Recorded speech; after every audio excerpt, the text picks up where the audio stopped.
오늘 본문은 이렇게 시작합니다.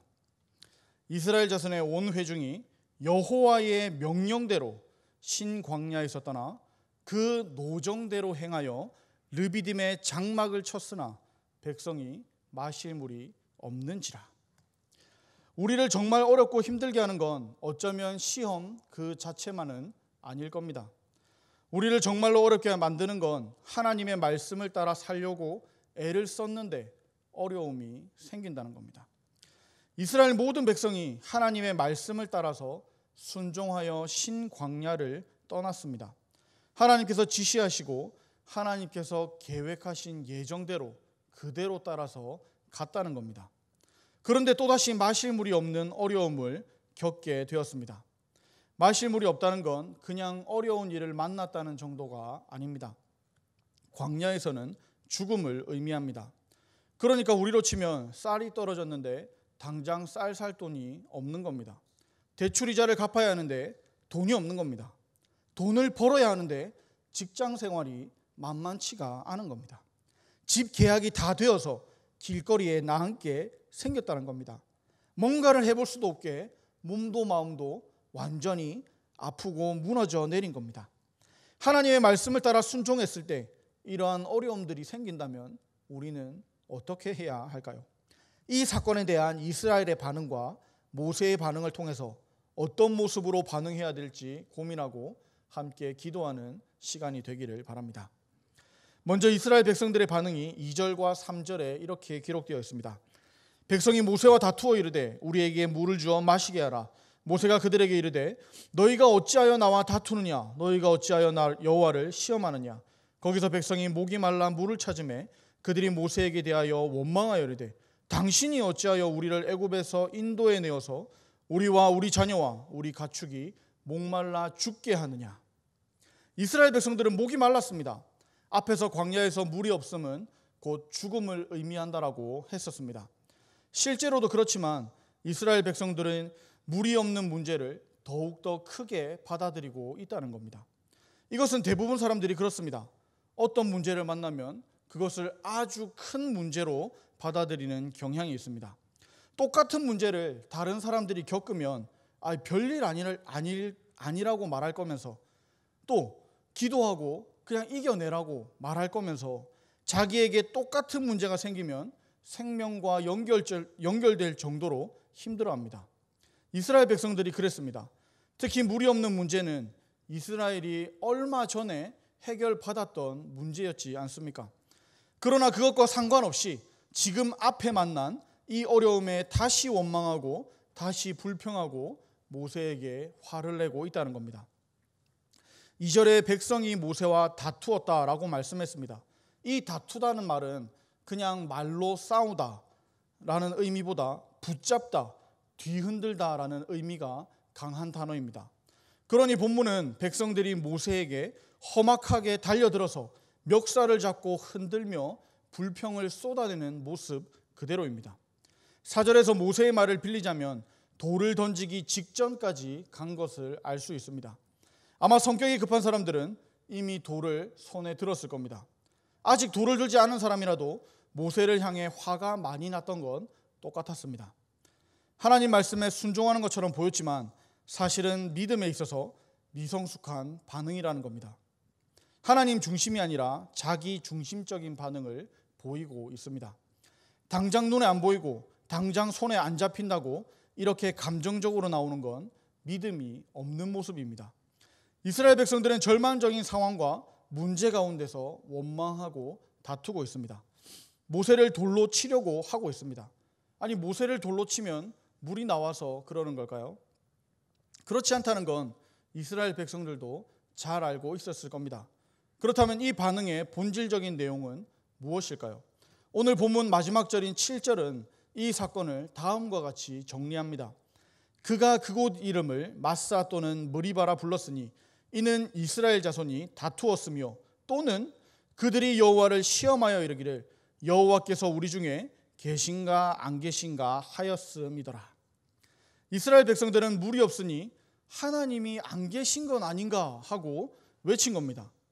마라에서는 하나님께서 이스라엘 백성들을 시험하셨었는데 오늘 물이 르비딤에서는 반대로 이스라엘 백성들이 하나님을 시험하고 있습니다.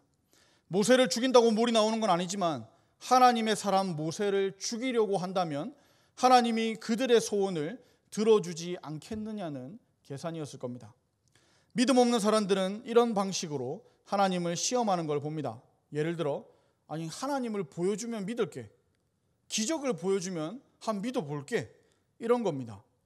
그러나 문제는 하나님을 믿는다고 고백하는 우리도 가끔 이런 형식으로 기도를 하지 않습니까? 하나님, 이것만 해결해 주세요.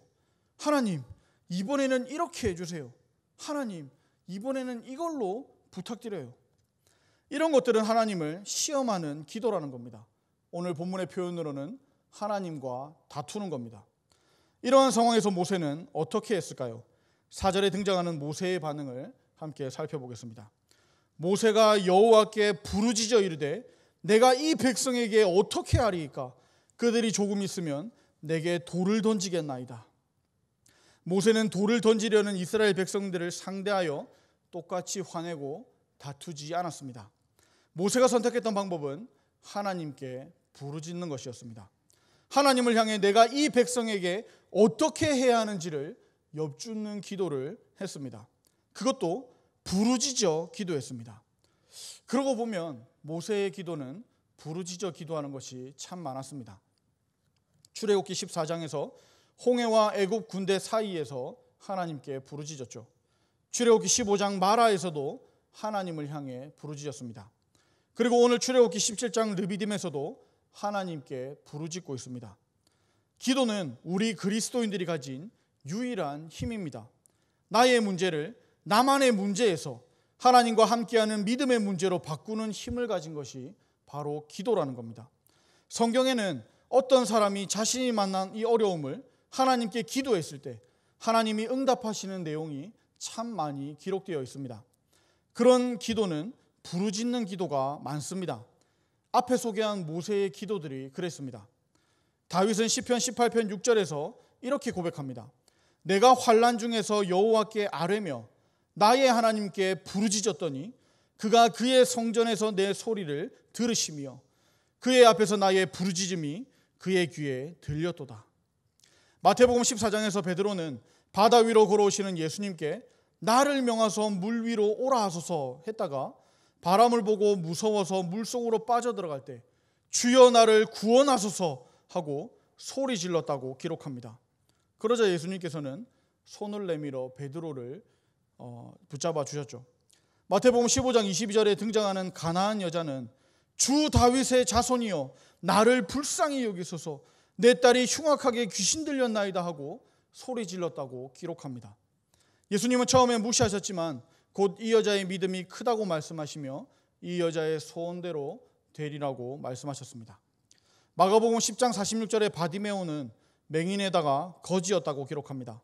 그런 그가 예수님이 지나간다는 얘기를 듣고 다윗의 자손 예수여 나를 불쌍히 여기소서 소리 질렀습니다.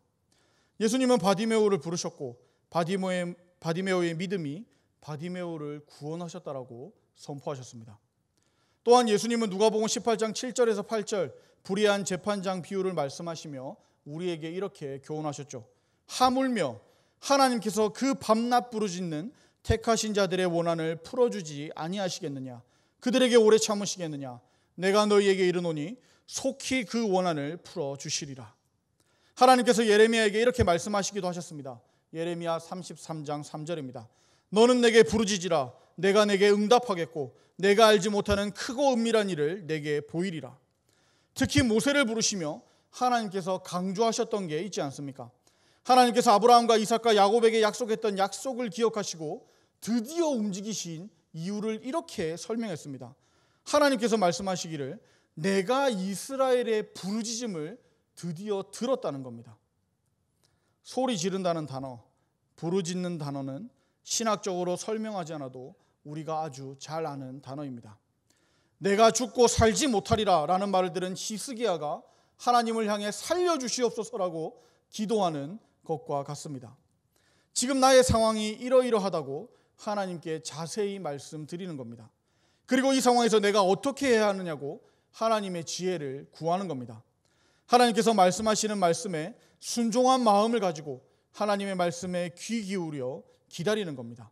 어찌 보면 하나님을 향해 통보하는 것처럼 보일 수 있습니다. 그러나 이것은 통보가 아니라 하나님의 통치를 구하는 기도입니다. 모세도 멱살이 잡혀서 앞뒤로 또 좌우로 흔들리는 상황, 돌에 맞을 상황에서 하나님을 향해 부르짖고 있습니다. 그러자 하나님은 이렇게 말씀하십니다. 5절입니다. 여호와께서 모세에게 이르시되 백성 앞을 지나서 이스라엘 장로들을 데리고 나일강을 치던 네 지팡이를 손에 잡고 가라. 모세에게는 지팡이가 하나 있었습니다. 이 지팡이가 어떤 지팡이입니까? 이 지팡이로 어떤 일들을 했었습니까? 홍해를 마른 땅같이 되게 했을 때 내밀었던 지팡이가 바로 이 지팡이 아닙니까? 사실 지팡이가 중요한 것은 아니죠. 이 지팡이를 통해서 역사하셨던 하나님과 하나님의 은혜를 기억하라는 겁니다. 그러니 고난 앞에서, 힘든 상황 앞에서 또다시 원망하고 불평하지 말고 하나님을 기억하라는 겁니다. 현재의 고난과 어려운 가운데서도 하나님을 온전히 붙잡으라는 하나님의 뜻입니다. 다른 말로 표현하자면 현재의 상황에 하나님을 적용하라는 겁니다. 어떻게 그럴 수 있습니까? 과거에 역사하셨던 하나님이 오늘도 지금도 우리와 함께 하시기 때문입니다. 우리도 모세처럼 이스라엘 백성들처럼 신앙 안에 있지만 우리 앞에 절망스러운 상황들을 만날 수 있습니다. 모든 것에 소망이 보이지 않는 것 같은 상황을 만날 수도 있습니다. 이때 우리는 이스라엘 백성들처럼 원망하고 다투고 하나님을 시험할 게 아니라 모세처럼 하나님께 나아가 간절히 부르짖어 기도해야 합니다. 그러면 이미 우리와 함께 계신 하나님을 만나게 될 겁니다. 그 하나님을 온전히 붙잡고 나의 상황에 적용해 나갈 때 또 다른 소망의 문이 우리 앞에 열리게 될 겁니다. 우리는 어떤 좌절을 경험하면 그것이 끝이라고 생각합니다. 하지만 끝이라고 생각하는 것은 단순히 나의 생각입니다. 하나님은 내가 생각하는 정도의 계획만 가지고 계신 분이 아니라는 겁니다. 99세의 아브라함에게 아들을 낳게 하시고 노예로 팔려가고 감옥에 갇힌 요셉의 인생을 역전시키시고 예수님의 십자가의 죽음을 부활의 기쁨으로 바꾸신 하나님이심을 기억해야 합니다. 내가 나를 포기한다 해도 하나님이 나를 포기하지 않으십니다. 감당할 수 있는 능력을 주시고 피할 길을 주시고 하나님의 계획을 친히 말씀해 주실 겁니다. 계속해서 6절은 모세에게 말씀하신 하나님의 계획입니다. 내가 호랍산에 있는 그 반석 위 거기서 내 앞에 서리니 너는 그 반석을 치라. 그것에서 물이 나오리니 백성이 마시리라. 모세가 이스라엘 장로들의 목전에서 그대로 행하니라. 하나님의 계획을 천천히 그리고 자세히 읽어보면 하나님께서 반석 위 모세 앞에 서 있는 모습입니다. 하나님을 반석이라고 표현하는 내용이 성경에 참 많이 있어서 어색한 표현은 아닙니다. 그러나 뭔가 어색한 부분이 있습니다. 우리나라 말로 번역하니 별로 안 이상해 보이지만 이 말은 사실 굉장히 어색한 표현입니다. 이상한 표현은 바로 내 앞에 서리니 하는 표현입니다. 이렇게 말해도 별로 안 이상해 보일 겁니다. 그러나 이 표현은 신분의 차이가 확실히 드러나는 표현입니다. 다시 말해서 그냥 식사하거나 차 한 잔 마시려고 네 앞에 서겠다는 말이 아니라는 겁니다. 명령하는 말을 듣고 행동하는 것을 돕고 뭐든 시키면 다 할 준비를 마치고 앞에 서겠다는 겁니다. 어떤 학자는 이것을 두고 마치 벌 받는 학생이 선생님 앞에 서 있는 모습과 같다라고 말했습니다. 그러니 이것은 분명히 모양이 뒤바뀐 모습입니다. 왕 앞에 신하가 서는 것처럼, 선생님 앞에 제자가 서는 것처럼, 아버지 앞에 아들이 서는 것처럼 모세가 하나님 앞에 서야 정상입니다. 그런데 하나님께서는 모세 앞에 서시겠다 말씀하십니다. 거기에다가 하나님은 모세에게 반석을 치라고 명령하십니다. 따라서 하나님은 모세 앞에 서서 모세의 지팡이로 자신이 맞으시겠다는 겁니다. 백성들이 모세를 돌로 치려 하는 상황 속에서 오히려 하나님께서 모세에게 매를 맞겠다 하시는 겁니다. 모세는 불평한 이스라엘 백성들이 맞아야 할 매를 하나님께서 대신 맞으시겠다고 하시는 겁니다. 모세는 하나님의 말씀대로 그 반석을 쳤지만 고린도전서 10장 1절부터 4절에서는 그 반석에 대해서 이렇게 설명합니다. 형제들아 나는 너희가 알지 못하기를 원하지 아니하노니 우리 조상들이 다 구름 아래에 있고 바다 가운데로 지나며 모세에게 속하여 다 구름과 바다에서 세례를 받고 다 같은 신령한 음식을 먹으며 다 같은 신령한 음료를 마셨으니 이는 그들을 따르는 신령한 반석으로부터 마셨음에 그 반석은 곧 그리스도시라. 그 반석이 무엇이라 합니까? 아니, 그 반석이 누구시라고 말씀합니까? 우리 주 예수 그리스도입니다. 백성을 대신해서 매맞은 그 반석, 그분은 분명 우리 죄를 대신하여 매맞으신 예수님입니다. 이사야 53장 4절과 5절에서도 비슷한 단어를 사용하는 것을 볼 수 있습니다. 그는 실로 우리의 질고를 지고 우리의 슬픔을 당하였거늘 우리는 생각하기를 그는 징벌을 받아 하나님께 맞으며 고난을 당한다 하였노라. 그가 찔림은 우리의 허물 때문이요 그가 상함은 우리의 죄악 때문이라. 그가 징계를 받음으로 우리는 평화를 누리고 그가 채찍에 맞음으로 우리는 나음을 받았도다. 예수님이 우리 대신에 맞으심으로 우리에게는 놀라운 평화와 회복의 역사가 일어나게 되었다는 겁니다. 따라서 우리가 힘들고 어려울 때 다른 것 할 필요도 없고 다른 것 찾을 필요도 없습니다. 십자가의 예수님, 부활의 예수님을 바라봐야 합니다. 그럴 때 역전하여 회복하는 역사가 일어날 겁니다. 다시 6절입니다. 모세는 하나님의 말씀 그대로 이스라엘 장로들 눈앞에서 하나님의 말씀 그대로 행했습니다. 홍해를 갈랐던 자신의 지팡이로 하나님이 지정하신 그 반석을 내리쳤습니다. 그 뒤에 어떻게 되었을까요? 누가 시원하게 한번 대답해 주시겠습니까? 반석을 내리쳤을 때 물이 나왔을까요? 대답을 안 하시면 다음으로 못 넘어가는데. 반석을 내리쳤을 때 물이 나왔을까요? 아멘. 그러나 성경은 이 결과를 기록하고 있지 않습니다. 그러나 우리는 예상합니다. 아니, 압니다. 너무나 잘 압니다. 하나님께서 하신 말씀에 순종했을 때 하나님께서 약속하신 대로 반석에서 물이 나왔을 겁니다. 이런 결과를 기록하지 않았지만 그 결과를 믿음으로 예상하고 믿고 아멘 하시는 여러분들은 정말 대단한 믿음을 가지신 분들입니다. 그러나 이렇게 대단한 믿음을 가지고 있는 우리도 마라와 같은 또 오늘 르비딤과 같은 고난은 계속 될 거라는 겁니다. 아무리 순종하고 아무리 신앙생활 잘하고 아무리 더 뛰어난 믿음을 가져도 마찬가지일 겁니다. 그러나 걱정하지 맙시다. 우리 두려워하지 맙시다. 더 큰 고난, 더 어려운 고난을 만날 때마다 오히려 우리는 더 기뻐합시다. 감당하지 못할 시험을 허락하지 않으시는 하나님께서 나에게 더 큰 고난을 주실 때마다 더 기뻐합시다. 나는 몰랐는데, 나는 아니라고 생각했는데 나의 믿음이 이렇게 크다고 하시니 어찌 기뻐하지 않을 수가 있겠습니까? 당장은 죽을 것 같고, 아니 어쩌면 이미 죽은 것보다 더 못한 상황일지라도 이 고난 뒤에 예비하신 하나님의 더 큰 복이 기다리고 있을 겁니다. 더 큰 복은 돈을 말하는 게 아닙니다. 건강을 말하는 것도 아닙니다. 상황이 더 나아지고 더 잘 되는 것을 말하는 것도 아닙니다. 더 큰 복은 하나님과 더 가까이, 정말 사랑하는 사람들끼리 팔짱을 끼고 더 가까이 걷는 것처럼 하나님과 더 가까이 만들어 줄 겁니다. 하나님은 우리와 함께 하시기를 원하시는 분이십니다. 또 우리의 필요를 다 알고 계시고 또 우리의 문제를 다 해결할 능력을 가지고 계십니다. 그러니 우리 앞에 놓인 일들의 해결은 우리의 능력에 달려있지 않습니다. 돈에 달려있지도 않습니다.